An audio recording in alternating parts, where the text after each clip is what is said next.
Business and Leisure was able to talk to Agriculture Secretary Emmanuel Pinol about the status of the country's agriculture under his watch and the administration of President Duterte. Here's our Bizwatch reporter Andre Ko with the story. The Department of Agriculture is one department that has not quite risen from its sorry state for several administrations. The promise of rice self-sufficiency was never met, and now we continue to import from Vietnam and Thailand.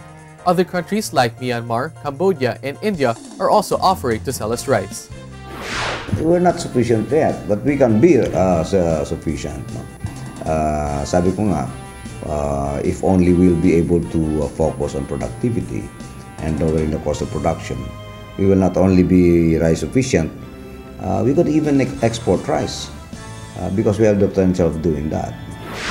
To say that the Philippines continues to have serious challenges in the field of agriculture is really an understatement, given our problems not only in rice but other areas of agriculture as well. Much is needed to rise above these challenges. Number one, if we're looking at production, we should actually focus on increasing the productivity of our farmers. Because right now, even in rice, our production is way low than our Vietnamese counterparts, and our production cost is very high. Say for example, in the Philippines, the production cost of every kilo of palay is 12 pesos and 41 centavos. In Vietnam, the equivalent cost of production per kilo is only 6 pesos. In contrast, the productivity of Thailand in rice is 7 metric tons per harvest, per hectare. In the Philippines, it's only 3.9. So you will see the difference, no? And the difference between 3.9 and 7 and the production cost of 6 as against 12.41 are the reasons why the Filipino rice farmer could not compete with the Vietnamese farmer. So we have to address this, no? These are the continuing challenges. Even in other crops, we must achieve greater productivity, because when your production is greater, your cost of production gets lower. Fisheries is a priority project because the performance of our fisheries sector over the last few years has not been very good. In fact, in last quarter, while the whole of agriculture sector grew by 5.11%, fisheries sector registered a negative growth or negative performance. That's one. Number two, we must focus on sectors which contribute to food production, because that is the directive and the marching order given by President Duterte. Even in the previous administration, there was already talk of the need to create a separate Department of Fisheries, which will not fall under the Department for Agriculture. Under the watch of Secretary Pinol, this suggestion may not see the light. I realized how difficult it was for different departments to be coordinating with one another.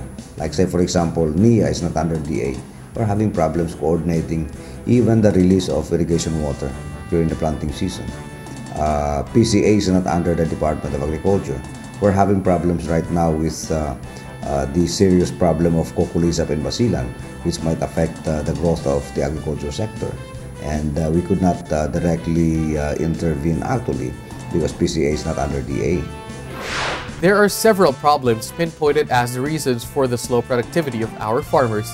One of these is the lack of post-harvest facilities in the country. Yes, we will be very aggressive on that. In fact, this is one of the major concerns in the grains industry that we will address by next year, because this is a problem that greatly affects the income generating capacity of farmers, because without post-harvest facilities, they will always be at the mercy of the traders and middlemen.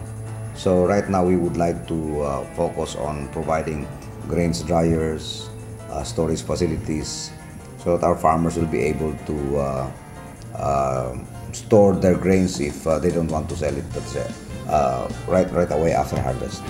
Secretary Pinol said there is no need to seek partners to fund or finance this project, as the department has enough resources to add the necessary post-harvest facilities in the Philippines. Secretary Pinol added that he has personally suggested to President Duterte to make these facilities, including providing machineries and tools to the farmers before he ends his term in 2022.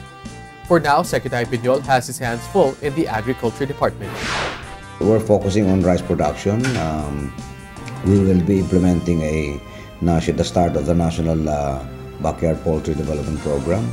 We'll be improving our fisheries program. We are focusing on high-value crops. We are guided by what the market needs actually. So right now, China needs a lot of bangos, white shrimps, fruits, bananas, pineapples. So we will be focusing these products. Japan is needing another 20 million boxes of Cavendish bananas every year. So we will also be focusing on these products. And of course, the Filipino people would like to eat more. So we'll be focusing on these products. So these are the priority projects of the Department of Agriculture. Agriculture Secretary Emmanuel Pinol certainly has his hands full addressing the problems that the countries produce. We wish him well in his endeavors.